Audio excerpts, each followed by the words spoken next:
네, 반갑습니다. 오늘 54번째 요한복음 54번째 시간입니다.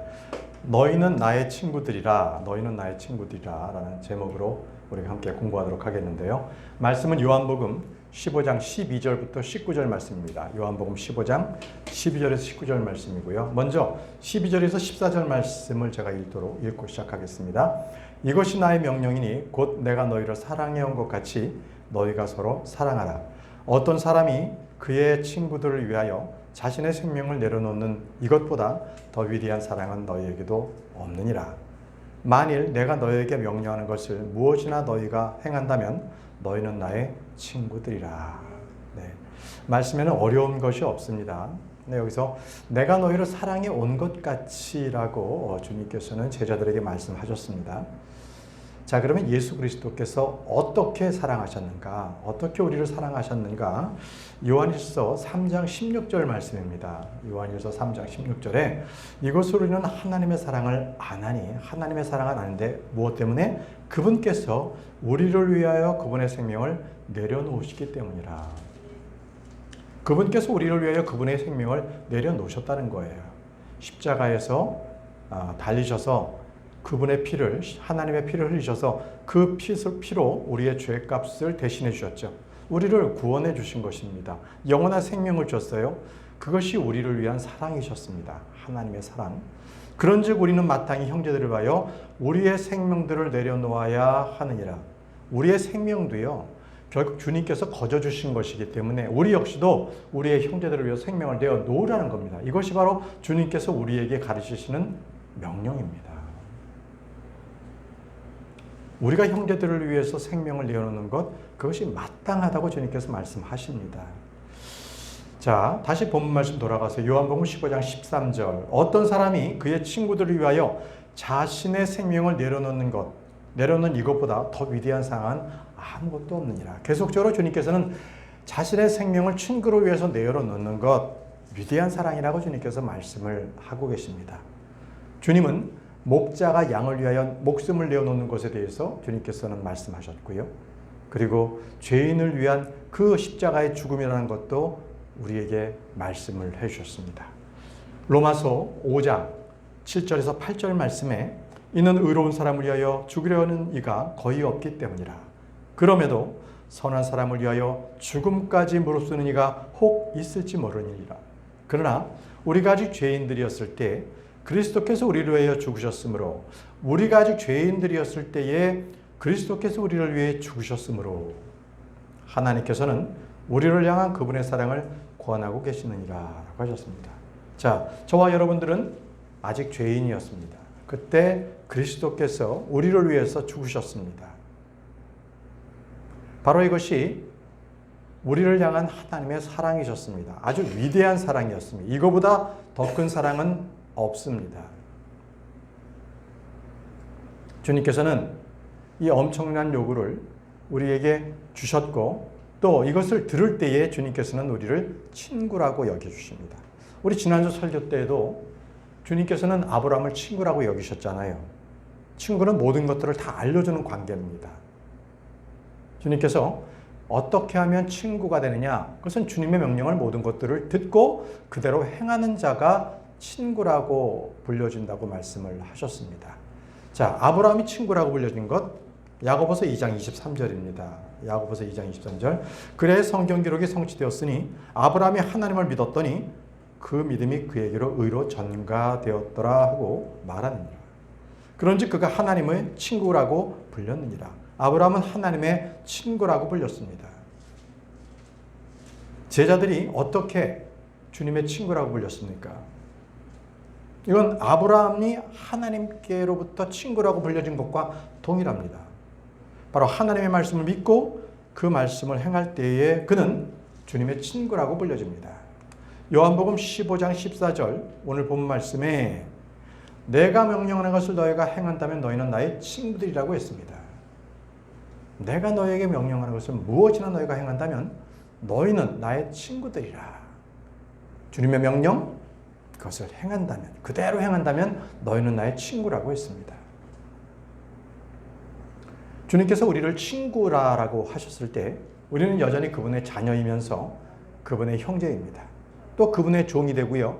교회는 그분의 신부가 됩니다. 주님께서 우리에게 친구라고 하는 것은 친구처럼 가까운 관계를 말하고 있고 이처럼 아름다운 단어는 없습니다.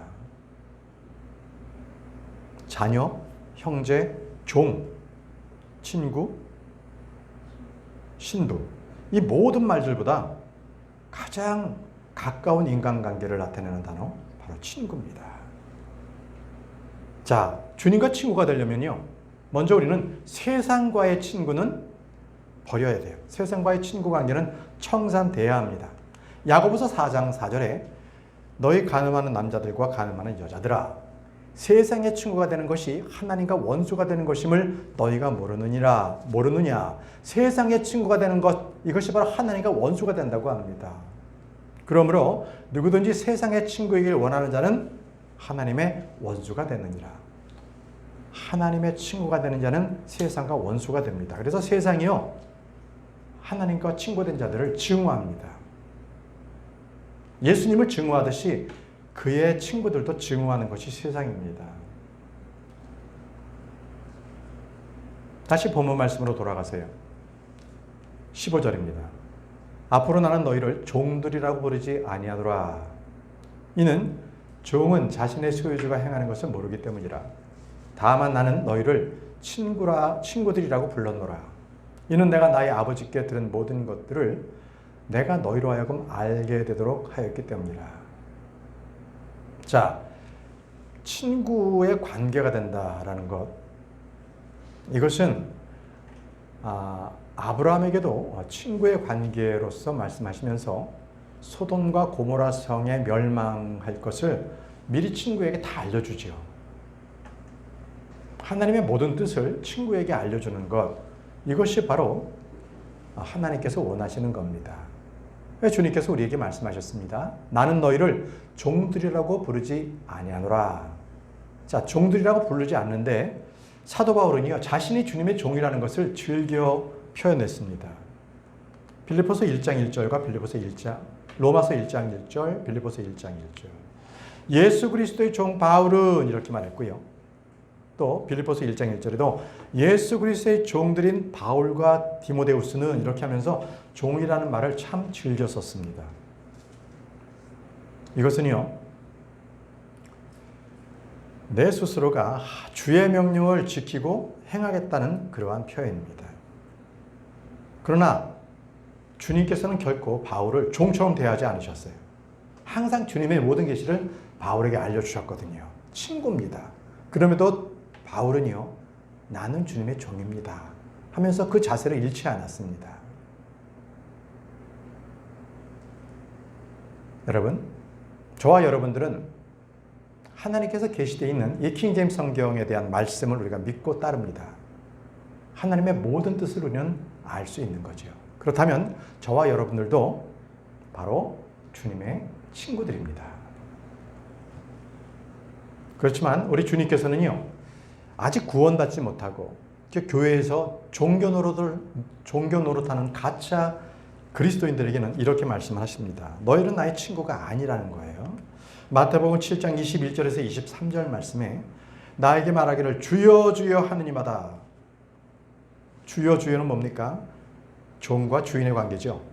그들은 주여 주여 한다는 것이죠. 하늘의 왕국 안으로 들어갈 것이 아니요 오직 하늘에 계신 나의 아버지의 뜻을 행하는 자가 들어가리라. 아버지의 뜻을 행하는 자는 친구입니다. 친구. 그날에는 많은 이가 나에게 말하기를 주여 주여 우리가 당신의 이름으로 예언하지 아니하였나이까. 또한 당신의 이름으로 마귀들을 쫓아내지 아니하였나이까. 또한 당신의 이름으로 많은 경이로운 행위들을 하지 아니하였나이까 할 것이라. 그런즉 그때 나는 그들에게 공언하겠노라. 나는 결코 너희를 알지 아니하였노라.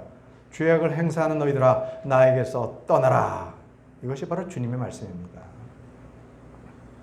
여기서 주여 주여 하면서 종이 주인을 부를 때 하는 호칭을 부릅니다. 그러나 주님께서는 하늘의 왕국은 너희들이 아니라는 거예요. 하나님의 뜻을 행하는 자들만이 들어간다고 말씀하셨습니다. 우리는 모두 주님의 종이지만 또한 주님의 형제요 친구입니다.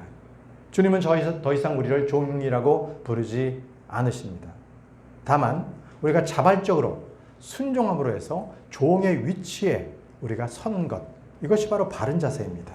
주님은 우리를 친구라고 부른다 할지라도 우리는 하나님의 말씀대로 우리가 그대로 행하는, 그렇게 순종하는 종으로서의 그러한 자세를 보여야 합니다.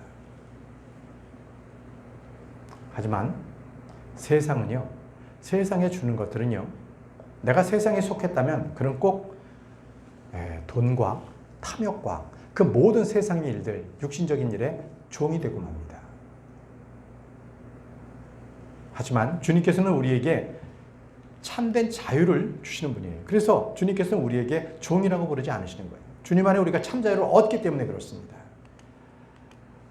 갈라디아서 5장 1절에 그러므로 그리스도께서 우리를 자유롭게 하신 그 자유 안에서 굳게 서라고 말씀하십니다. 왜요? 다시는 속박의 멍에에 얽매이지 말라는 거예요. 죄의 멍에에 얽매이지 말라는 것입니다. 바로 그리스도께서 우리를 그 자유 안에, 진리 안에서 두셨습니다. 이것이 바로 친구입니다. 이것이 바로 그리스도 안에서 친구된 관계입니다.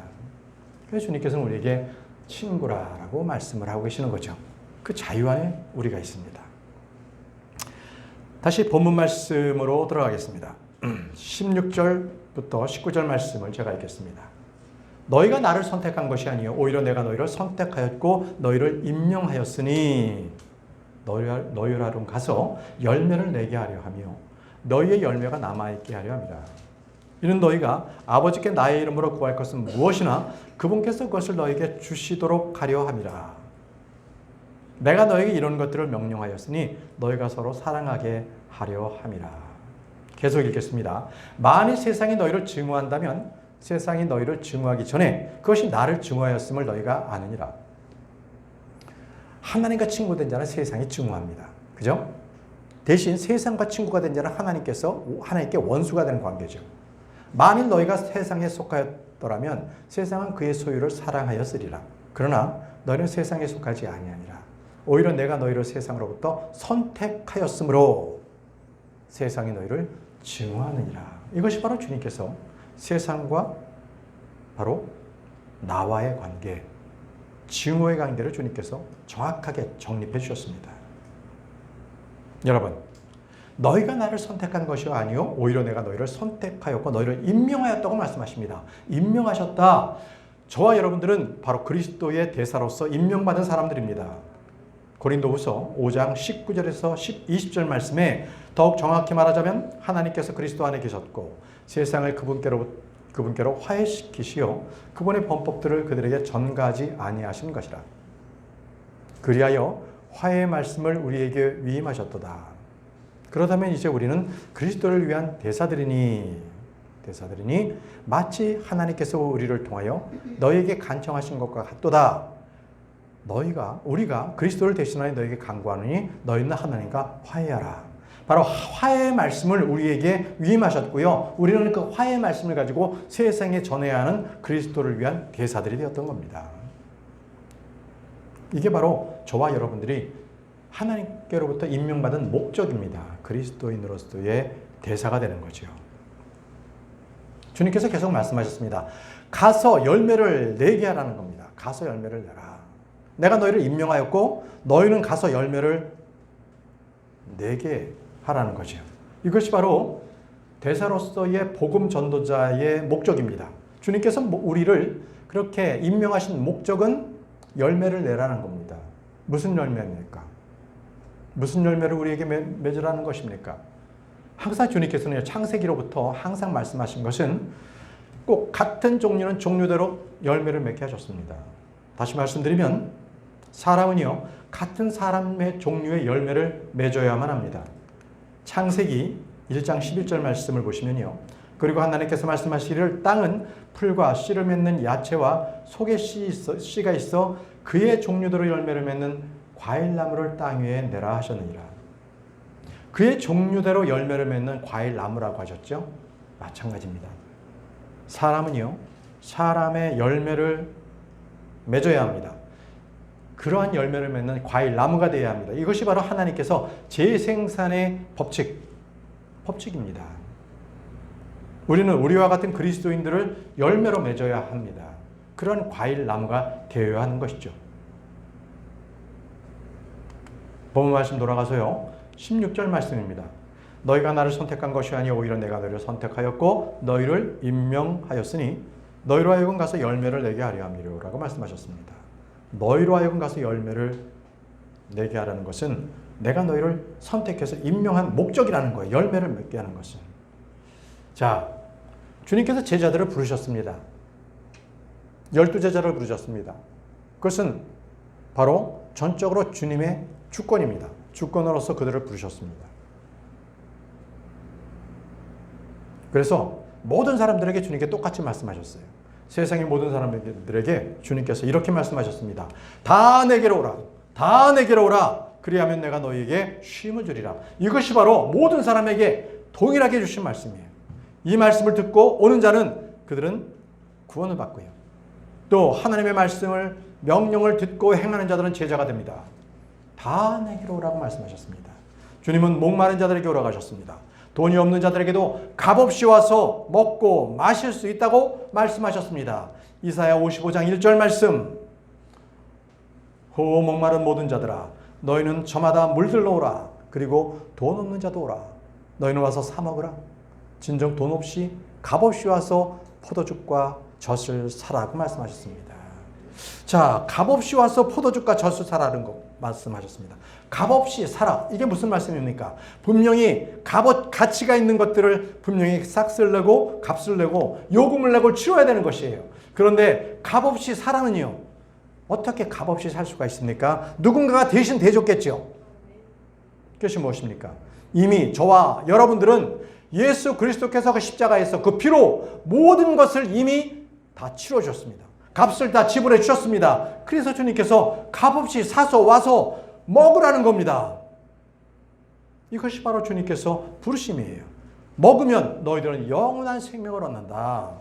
값없이 와서 사 먹으라는 겁니다. 이미 다 돈이 지불되었다는 것이죠.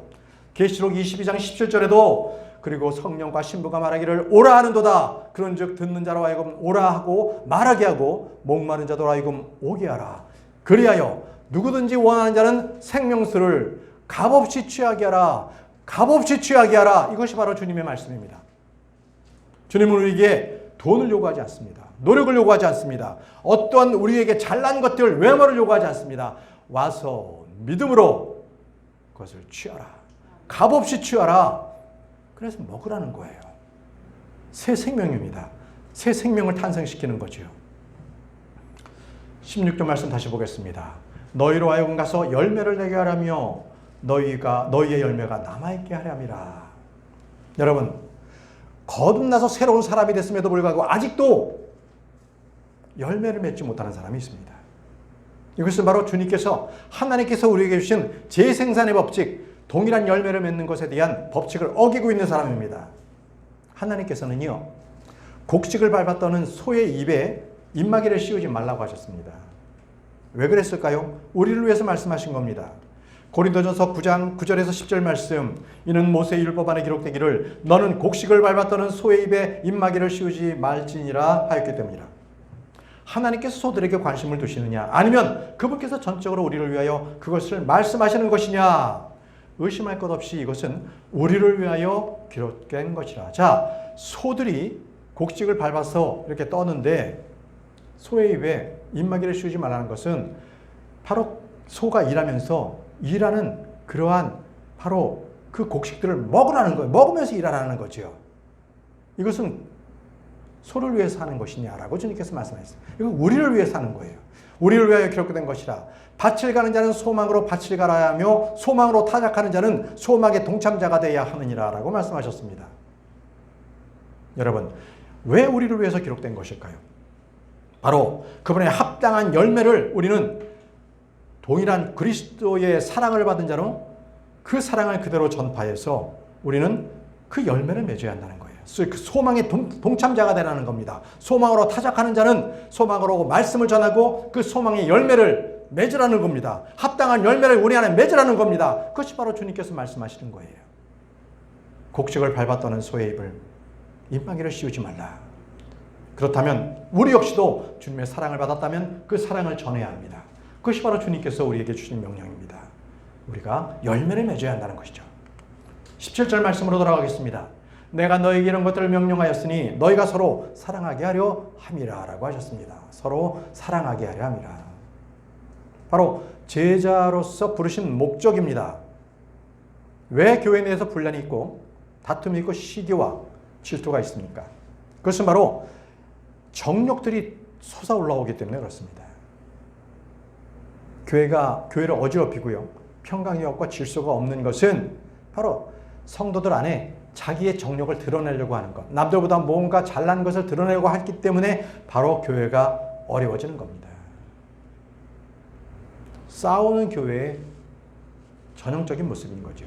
정욕 때문입니다. 야고보서 4장 1절 말씀에 너희 가운데 있는 전쟁들과 싸움들이 어디서 오느냐? 자, 어디에서부터 전쟁과 싸움이 오느냐고 말씀하십니다. 그것은 여기에서 곧 너희 지체들 안에 전쟁을 벌이는 너희의 정욕들에서 나오지 아니하느냐? 한 사람 한 사람의 정욕들이 자기를 드러내려고 하는 그러한 아주 파렴치하고 가증한 것들 때문에 교회에서 싸움이 일어나는 거예요. 여러분, 저와 여러분들의 지난 때를 보시기 바랍니다. 우리가 어떠한 존재였습니까? 우리의 삶이나 우리의 삶의 동기나 이 모든 것들은 육신의 정욕을 따라 살지 않았습니까? 안목의 정욕을 따라 살지 않았습니까? 인생의 자랑을 따라 살지 않았습니까? 바로 그것입니다. 그것 이외에는 우리에게는 아무것도 없었던 존재였습니다. 그러한 존재를 하나님께서는 우리를 부르셨어요. 더 이상 육신의 정욕을 따르지 말라! 주님께서 우리에게 명령을 하신 것이죠. 에베소서 2장 2절에서 3절 말씀에 우리 모두가 그들 안에서 육신과 생각의 욕망들을 이루며 우리 육신의 정욕 안에서 우리의 생활 방식을 유지하였다고 주님께서 말씀하셨어요. 우리가 바로 예전에 바로 그런 자들이었습니다. 우리는 이런 것을 똑같이 지금도 동일하게 할 필요가 없습니다. 이것은 죽었었던 때에 죄인이었을 때 했던 우리의 모든 행동으로서 이제는 끝이 나야 합니다. 바로 본질상의 진노의 자녀였던 모습을 계속적으로 그리스도 안에서 그 일들을 행해서는 안 됩니다. 그건 주님 앞에 죄를 짓는 일이죠. 다시 죽었던 옛사람을 쫓아 살아가는 그러한 사람의 모습뿐이 안 됩니다. 다시 본문 말씀 돌아가겠습니다. 요한복음 15장 18절 말씀입니다. 만일 세상이 너희를 증오한다면 세상이 너희를 증오하기 전에 그것이 나를 증오하였음을 너희가 아느니라 라고 했습니다. 저와 여러분들은 예수 그리스도를 참되게 믿고 말씀대로 살고자 한다면 세상으로부터 반드시 공격이 오고요. 핍박이 오고요. 증오가 따릅니다. 까닭없는 오해받고요. 손가락질을 받습니다. 그래서 주님께서 말씀하셨어요. 세상이 너를 증오하기 때문이라. 그런데 그 전에 세상은 나를 증오한다. 세상은 예수 그리스도를 증오합니다. 그래서 예수 그리스도를 믿는 모든 크리스찬들을 증오하는 것이 세상입니다. 바로 세상의 그 본체가 그렇습니다. 그 근본이 그래요. 그래서 주님께서 말씀하셨습니다. 요한일서 3장 13절 말씀. 나의 형제들아, 만일 세상이 너희를 증오해도 이상하게 여기지 말라. 세상이 너희를 증오해도 이상하게 여기지 말라라고 했습니다. 여러분, 세상이 나를 증오하는 것에 대해서 두려워할 필요가 없어요. 그런데 요즘 많은 교회, 대부분의 교회에서는요, 부패한 교회가 이렇게 보통들 말합니다. 세상과는 친해야 한다. 세상과 서로 화합하여 성공해야 하고 세상으로부터 인정받아야 된다. 그런 성도가 되십시오라고 합니다. 그럼으로써 세상 사람들을 교회로 데려오십시오. 이런 식으로 파렴치하게 얘기합니다. 또 교회는 세상의 일에 적극적으로 참여해야 한다. 세상의 일에 교회가 참여해야 된다고 그렇게 말합니다. 그래서 세상이 교회를 미워하지 않도록, 그리고 세상이 교회를 같은 친구로 여기도록, 그렇게 좋은 평가를 받도록 구걸하라고 교회에서 가르칩니다. 그들은 단 한 번도 세상은 악하다라고 설교하지 않습니다. 그들은 결코 세상이 멸망할 것이고 심판의 위험에 놓여 있다는 것을 말하지 않습니다. 그들은 결코 죄인들에게 회개하라고 촉구하지도 않습니다. 왜냐하면 그들 마음속에 죄를 미워하는 마음, 증오하는 마음이 없기 때문입니다. 세상을 미워하는, 증오하는 마음이 없기 때문에 그런 것입니다. 바로 예수 그리스도께서 이 땅에서 보여주셨던 바로 세상을 향했던 그러한 선포, 세상을 저주하였던, 증오하였던 그런 말씀들이 완전히 이 시대에는요, 세상에 대해서 사라지고 말았습니다. 세상과 화합하자, 세상과 하나 되자, 세상과 친구가 되자, 이렇게 가르치는 것이 요즘의 기독교입니다. 요한복음 7장 7절에 세상은 너희를 증오하지 못하느니라. 그러나 세상은 나를 증오하느니라. 세상과 하나님과의 관계예요. 증오라고 하지 않습니까? 이는 내가 세상에 관하여 세상 일들이 악하다고 증언하는 까닭이라. 주님께서는 분명히 세상이 악하다고 말씀하셨습니다. 그런데 왜 요즘의 세대는 세상과 친구가 되려고 합니까? 세상과 왜 합하려고 합니까? 그들은 마귀 편에 섰기 때문에 그렇습니다. 마귀의 종로로 타기 때문에 그렇습니다. 그들은 예수 그리스도의 친구가 아닙니다. 이것이 바로 주님께서 세상과 주님과의 관계를 분명하게 말씀하십니다. 세상은 나를 증오하느니라. 그렇기 때문에 우리는요, 세상에 대해서 예수 그리스도와 동일한 관점에서 동일한 내용을 우리는 증언해야 합니다. 당연히 그렇게 해야 합니다. 19절 말씀입니다. 만일 너희가 세상에 속하였더라면 세상은 그의 소유를 사랑하였으리라. 그러나 너희는 세상에 속하지 아니하니라. 오히려 내가 너희를 세상으로부터 선택하였으므로 세상이 너희를 증오하느니라. 자, 이제 주님께서 우리를 세상으로부터 선택하셨고 우리는 세상에 속하지 않습니다. 그렇기 때문에 세상이 우리를 증오한다고 주님께서 말씀을 하고 계십니다. 보시죠. 세상과 나와의 관계 한번 보시죠. 요한일서 2장 15절에서 17절 말씀입니다. 세상을 사랑하지 말고 세상 속에 있는 것들도 사랑하지 말라. 아주 딱 명료하게 주님께서 명령하셨어요. 세상에 있는 것, 세상도 사랑하지 말라는 거예요. 누구든지 세상을 사랑한다면 아버지 사랑이 그 안에 있지 아니하니라. 세상을 사랑하면서 아버지를 따를 수 없습니다. 이는 세상 속에 있는 모든 것이 육신의 안목이요 정욕이요 안목의 정욕이요 이생의 자랑이니 아버지께 속한 것이 아니요 세상에 속한 것이기 때문이라. 그런즉 세상과 세상의 정욕이 사라져 버리느니라. 그러나 하나님의 뜻을 행하는 자는 영원토록 거하느니라 라고 하셨습니다. 누구든지 세상을 사랑하면 아버지 사랑이 그 안에 있지 않다. 그러나 세상을 우리가 등지고 세상을 증오하고 아버지의 뜻을 행하는 자는 영원토록 거한다고 말씀하셨습니다. 저와 여러분들은 이 말씀을 우리가 믿음으로 취하고 세상에는 우리는 이렇게 담대하게 말해야 할 것입니다. 누가복음 15장 16절. 사람들에게 이렇게 말씀하십시오. 사람들 사이에서 높이 추앙받는 것은 하나님의 목적에서 가증함이라. 세상 사람들에게 이렇게 선포해야 합니다. 세상에서 추앙받으려고 하지 마라. 사람들로부터 영광받으려고 하지 마라. 그것은 하나님 앞에 가증한 것이다. 이렇게 말해야 합니다. 또 세상 사람들에게 이렇게 외쳐야 합니다. 에베소서 5장 6절. 불순종의 자녀들을 위해 하나님의 진노가 임한다라고 우리는 담대하게 선포해야 합니다. 믿지 않는 자들, 그들에게는 분명 하나님의 진노가 너희들에게 임할 것이다 라고 해야 합니다. 이것이 바로 세상과 반대된, 세상과 구별된, 세상으로부터 선택돼서 주님의 친구가 된 자들의 그렇게 세상을 향한 선포해야 되는 그런 말씀입니다. 그리고요, 이 말씀으로 우리가 더욱더 세상에 대해서 크게 외쳐야 할 것입니다. 마태복음 12장 34절 주님께서 말씀하셨습니다. 오 독사의 세대들아, 너희가 악하니 어떻게 선한 것들을 말할 수 있겠느냐. 바로 세상 사람들에게, 바로 이 악한 세대들에게 어떻게 너희가 선한 것을 말할 수 있겠는가라는 것을 깨우쳐 줘야 합니다. 이것이 바로 예수 그리스도와 친구된 자들이 세상에서 취해야 될, 선포될 말씀드리는 겁니다. 여러분, 사람들이 말하죠. 세상은 살만한 곳이다. 세상은 아름다운 곳이다. 그렇게 말할 때 우리는 단호하게 말해야 합니다.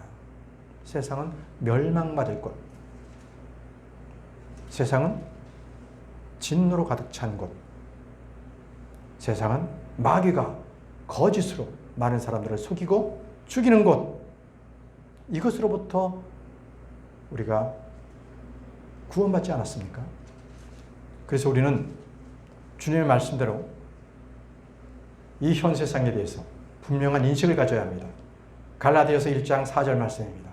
그분께서 우리의 죄들로 인하여 자신을 주셨으니 하나님 곧 우리 아버지의 뜻에 따라 우리를 이 악한 현 세상에서 구해내려 하십니다. 보십시오. 결코 이 세상은 선하지 않습니다. 아름답지 않습니다. 악이 들끓고요. 이제 악이 차서 마지막 때를 다다르고 있는 겁니다. 이 악한 현 세상에서 구해내려 하십니다. 하나님께서는 이 악한 현 세상에서 저희를 구해내신 분이십니다. 세상은 주님을 증오하고 주님의 제자들을, 주님의 친구들을 증오합니다. 그렇기 때문에 저희들 역시 예수 그리스도의 친구된 자들로서 결코 세상을 사랑하지 않습니다. 그럼 이제부터 주님의 말씀대로 세상에는 선포해야겠죠. 바로 진리의 말씀, 오늘 주님께서 세상에 대해서 어떻게 말씀하셨는가를 잘 깨닫고 세상에 대해서는 하나님께서 증오하시는 그 말씀들을 선포하는 저와 여러분들이 되시기를 바랍니다. 마치도록 하겠습니다. 기도하겠습니다.